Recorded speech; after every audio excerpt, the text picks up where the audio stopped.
Meski kini mengenyam bangku kuliah di Jakarta, Mario Dandi ternyata menghabiskan masa sekolah menengah pertamanya di Yogyakarta. Mario adalah alumni SMP Pangudi Luhur 1 Yogyakarta.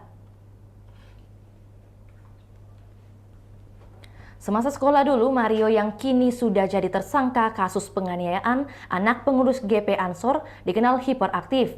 Meski anak orang kaya, namun nyatanya Mario malah suka mengutang di kantin sekolahnya. Hal ini dikisahkan Sumija, penjual jajanan dan ibu kantin di SMP tersebut. Kata Sumija, Mario anaknya suka bawa bola dan main sana-sini. Kebiasaan kurang baiknya kalau jajan langsung ambil tapi tak langsung bayar.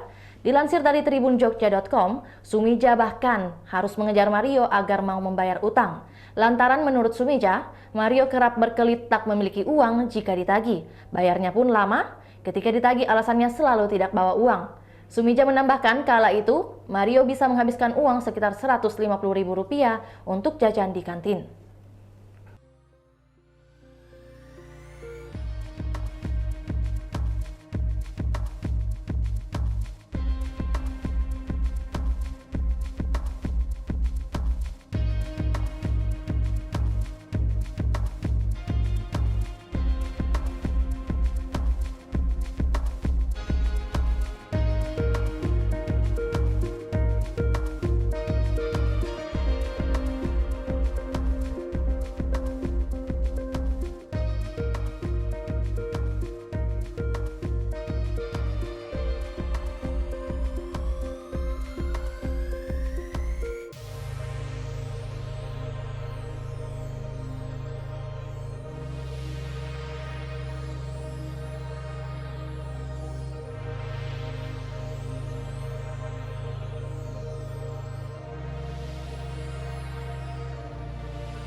Itulah tadi berita hot news kita pada hari ini. Saksikan berita hot news lainnya hanya di kanal YouTube dan Facebook Tribun Timur. Terima kasih sudah nonton.